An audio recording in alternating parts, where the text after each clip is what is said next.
Para preman ini membuat marah orang yang berbahaya. Tengah malam, mereka memperkosa seorang gadis di gang. Saat itu, "Oi, berhenti, kalian ngapain?" Kakek itu dengan marah mengancam mereka. Preman hanya tertawa dan meremehkannya. Kakek 80 tahun berani mengusik mereka. Tapi, sedetik kemudian, ia meninju seorang preman.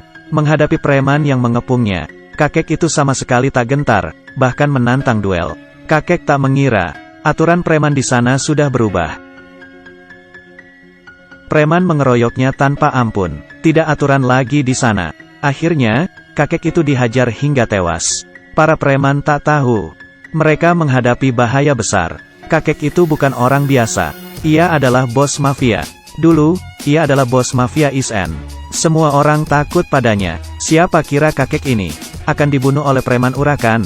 Adiknya, Riti yang berada di Spanyol mengetahui kabar itu. Ia sangat berang, lalu melacak geng preman itu. Richie terbang pulang ke London untuk membalaskan dendam ke Sumat. Ia tak akan berhenti sebelum berhasil. Setibanya di London, Richie berkumpul dengan rekan-rekannya. Roy, bagian interogasi, memiliki kemampuan luar biasa. Ia ahli menyiksa orang, dan tahu apa orang itu bohong hanya dengan melihatnya. Arthur, penegak hukum, orangnya mudi dan sadis. Tak ada yang berani mengganggunya. Algojo, Butch, tak punya hati. Ia dapat memutilasi orang hanya dalam 15 menit. Richie, ketua mafia sudah pensiun 20 tahun.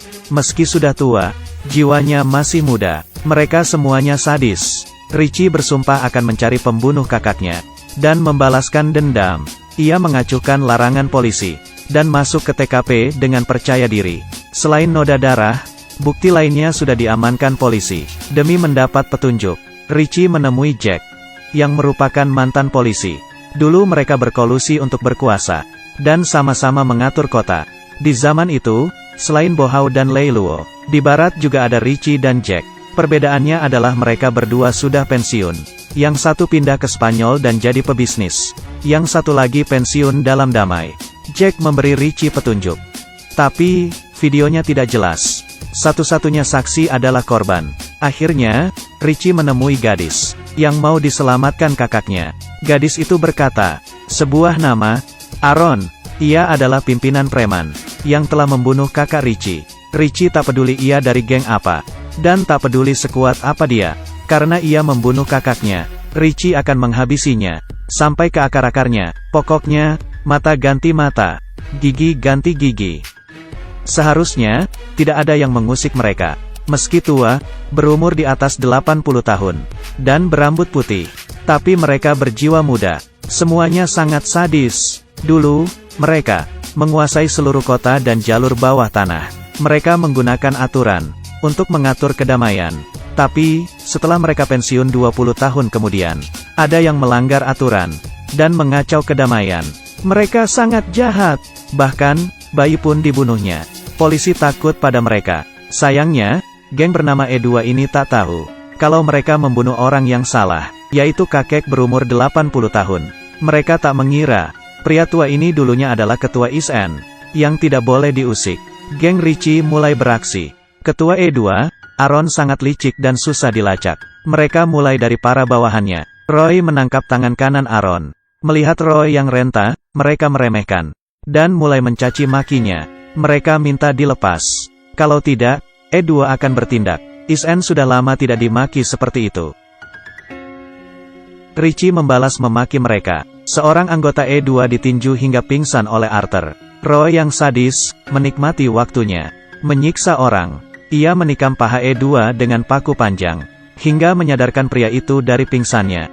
Ia berteriak kesakitan.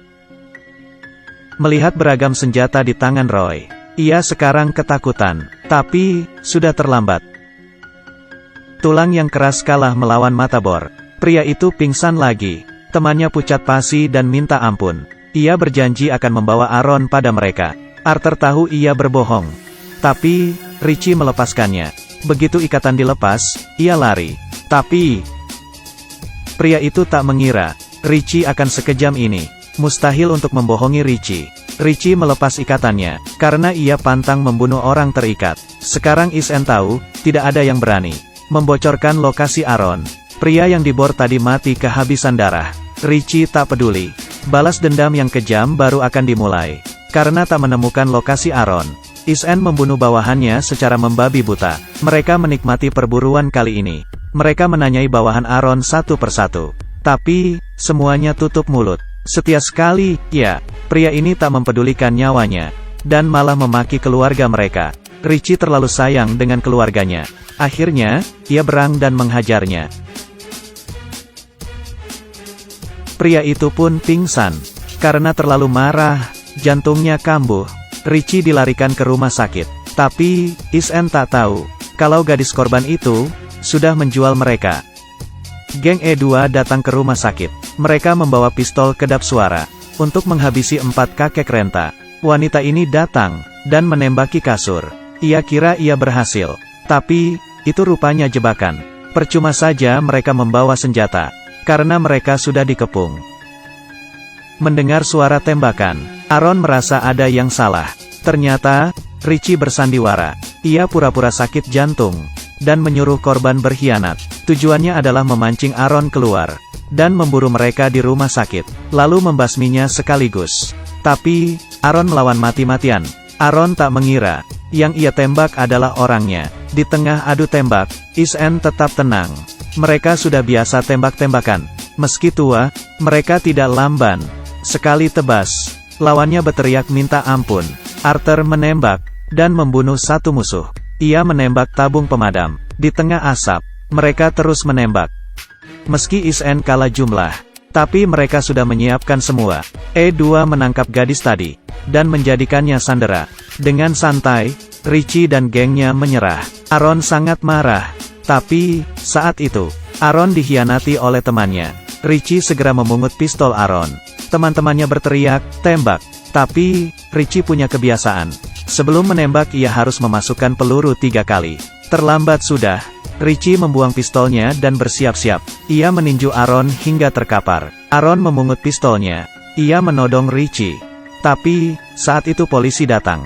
Aaron berteriak ia akan membunuh Richie. Tapi, ternyata pistolnya kosong. Polisi mengepung mereka. Melihat pistol, polisi langsung menembak. Semua ini adalah rencana Richie yang cerdik. Ia meminjam tangan polisi, supaya tangan Is-en bersih.